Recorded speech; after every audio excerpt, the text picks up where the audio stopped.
Deixe-me contar uma coisa que talvez alguém saiba, talvez a maioria não. Mas vou mudar o meu discurso, pois aonde eu tenho passado, eu tenho agradecido os feitos que Deus tem feito nas nossas vidas lá em Gâmbia, principalmente na vida de Loruan. Porém, hoje à noite vou tomar um outro rumo. Eu vim da Paraíba para Mossoró para um passeio. E nesse passeio, Deus disse a mim que eu deveria permanecer em Mossoró. Não entendi o porquê, isso no ano de 90, mas quando foi no ano de 93, no ciclo de oração lá nas Palmeiras, que hoje eu acho que é Bom Jesus o nome lá, né?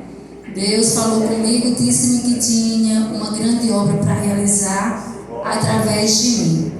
Em 94, no dia 8 de maio de 94, no culto matutino, eu fui para o culto matutino como de costume, e lá tinha uma senhora que estava de joelhos orando, chorando muito.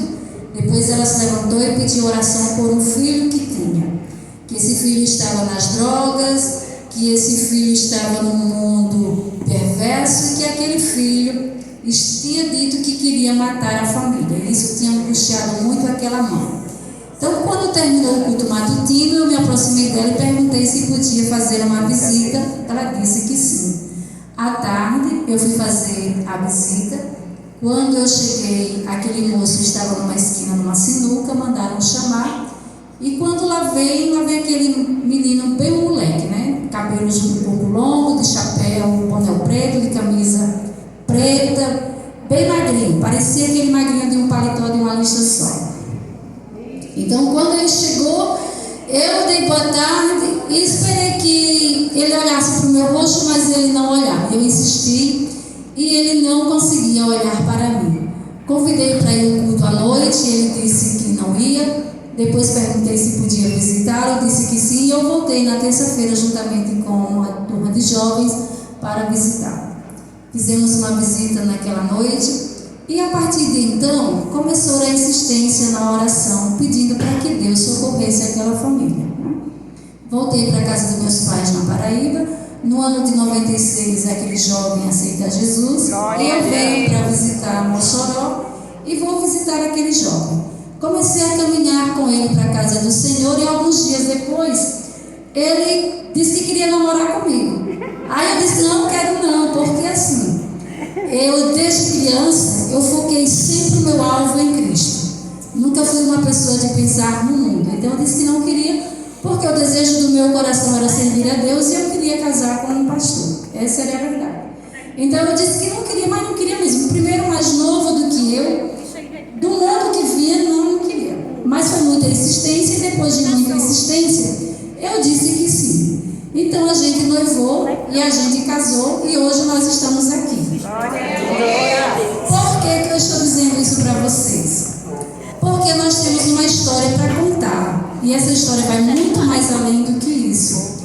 Essa história está escrita num livro que está lá fora. Se você quiser saber além disso, e se quiser também nos ajudar, porque todo o recurso deste livro não será para o nosso próprio bem, mas será investido na construção do templo que nós estamos fazendo lá em Gâmbia. E olha só o que eu quero dizer agora aqui, o ponto final. É que o desejo do meu coração era de casar com um pastor. E Deus fez verdadeiramente um pastor. Apesar de ser um homem imperfeito, mas Deus fez um pastor que ama as ovelhas do rebanho da casa do Senhor. É um pastor que tem uma boa liderança na casa do Senhor. É um pastor que não se ensoberbece de querer fazer tudo sozinho, mas divide as atividades e guia o povo fluente.